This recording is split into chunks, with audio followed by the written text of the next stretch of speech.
तो आप लोग आज शादी की है, खुश हैं सब लोग? हाँ, बहुत खुश हैं हम दोनों। कैसे मोहब्बत हुई थी? ये वॉलीबॉल खेलने आते थे, इन्होंने मुझे नंबर दिया था, मैंने इनसे बात करना शुरू करी थी, फिर मैंने इनसे कहा था कि मुझे ले चलो, फिर मैं अपने घर से निकल के आई थी 2021 में।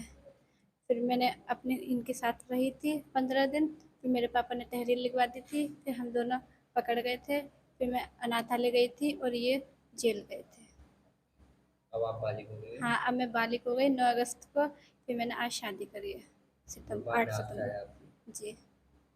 ठीक, थैंक यू। आकाश, ये बताओ आप कैसे इनको जानते हो, कैसे शादी हुई आप लोगों की? मैं पहले वॉलीबॉल खेलने जाता था सिरौली में, तो ये छत पर आ जाते थे। देखते रहे, एक ऐसे बढ़ते गया तो नंबर वंबर दे दिया, तो उससे बात बढ़ती गई, ये भी बात करने लगे, हम भी बात करने लगे। तो ये कह रहे हम तुम्हारे बगैर नहीं रह सकते, तो ये डिसीजन कर लिया मैं तुम्हारे साथ ही रहूँ, तो ये घर से बाहर निकल गया। घर से बाहर निकल आया, इनके घर वालों ने तहरीर को रुक दी, ना मिली, तो मुझे पकड़ा, मैं जेल में गया, जे बाल कल्याण समिति में 2 साल ये रह के आए हैं, 4 महीने मैं रह के आया।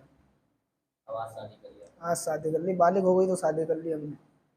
2 साल काट के आए हैं, तो हमेशा साथ रखोगे? हमेशा साथ रखेंगे। क्योंकि जानना चाहेंगे आज आपने जो शादी कराई है उसके बारे में बता दीजिए।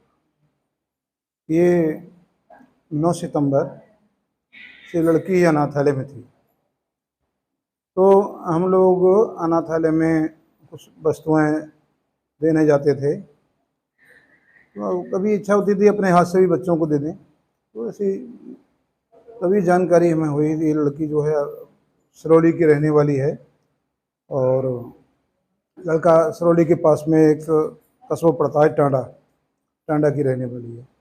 तो लड़का तो लड़की नाबालिग थी, टीसी में 5 में की आई, तो इसलिए लड़की को न्यायालय में पेश किया गया, पुलिस ने इन्हें अरेस्ट कर लिया, गिरफ्तार कर लिया। तो लड़का जेल चला गया, लड़की अनाथालय में रही। एक बड़ी लंबी तपस्या रही, 1.5 साल 1.5-2 साल तक की इसकी लड़की की 16 साल उम्र दिखाई गई थी, और उसके बाद इन लड़के की भी तपस्या रही, इन्होंने भी काफ़ी संघर्ष किया, जेल काटी। उसके बाद ये लोग वहाँ से न्यायपीठ से, बाल न्यायपीठ CWC से लड़की को मुक्त किया गया है, और लड़की के पास उसकी ऑर्डर की कॉपी है जिसमें इसे बालिग होना दर्शाया गया है, इसलिए वहाँ से रिलीज़ किया गया। ये लोग हमारे संपर्क में पहले से भी थे, और ये लोग हमारे पास आए, इन्होंने अपनी शादी करने की इच्छा जाहिर की, तो आज हमने विधि विधान से वैदिक रीति से इनका विवाह संस्कार करा दिया। क्योंकि लड़की मुस्लिम है, लड़का हिंदू है, तो किस तरीके से दोनों को एक दूसरे से मोहब्बत हुई? और फिर हिंदू धर्म की अगर बात की जाए तो क्या वजह रही कि जो अपनाया है इन्होंने? लड़की ने काफ़ी समय पहले से ही हिंदू धर्म में आस्था बताई थी अपनी, कि मेरी आस्था रही है और हिंदू धर्म को मानती रही हूँ मैं, अच्छा लगता है हिंदू धर्म।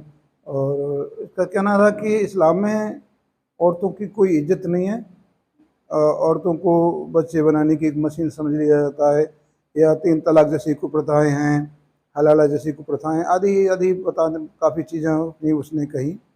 और हिंदू धर्म में उसने बताया कि उसे एक श्लोक भी उसे याद है वैसे थोड़ा बहुत, कि यत्र नारीस्तु पूजन्ते रमन्ते तत्र देवता, जहाँ नारियों का सम्मान होता है, तो नारियों का सम्मान सनातन धर्म से अधिक और कहीं नहीं इसे दिखाई पड़ा। उसने कहा कि सनातन धर्म में सर्वाधिक स्त्रियों का सम्मान है, और सनातन धर्म ही श्रेष्ठ बताते हुए इसने सनातन धर्म को स्वीकार किया। तो हमने गौमूत्र गंगाजल आदि से इसको छिड़क करके शुद्धिकरण किया, गौमूत्र और गंगाजल इसे पिला करके अंतः शुद्धिकरण किया, और विवाह संस्कार करा दिया है। तो पंडित जी आप कितनी शादियाँ करा चुके हैं? अब कितनी नहीं है, जो डॉक्यूमेंट्स वगैरह जिनकी लड़कियों ने अपने दिए हैं, जिन्होंने शपथ पत्र दिए हैं, वो लगभग अब 85 हमारे पास होने जा रहे हैं। इसके अतिरिक्त भी और लड़कियां आती नहीं, उस वक्त हमें कोई ऐसी जानकारी नहीं थी, सीधे साधी शादियां करा देते थे, शपथ पत्र वगैरह नहीं लेते थे।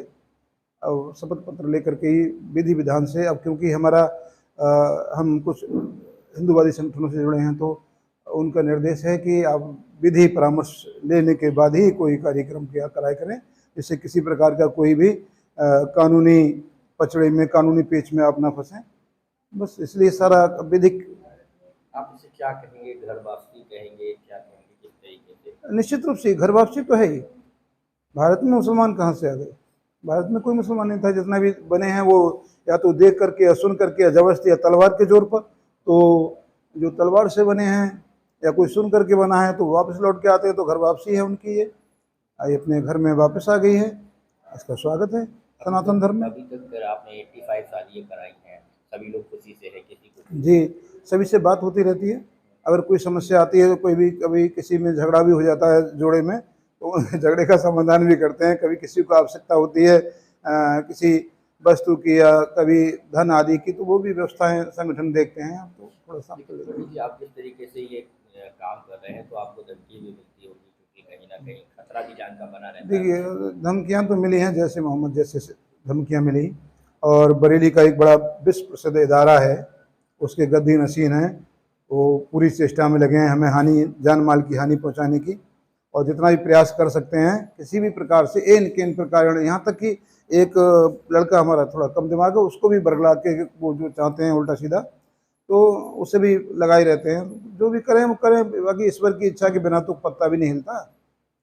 सबका मालिक तो वही है, और ईश्वर की इच्छा हो गई, किसी के हाथ से अगर मृत्यु लिखी है तो कोई रोक नहीं सकता। ये माना जाए हिंदू राष्ट्र और भारत लड़ रहा है। हिंदू राष्ट्र 100% हिंदू राष्ट्र, ऐसा हिंदू राष्ट्र जहां पर हिंदू स्वराज्य होगा। Thank you.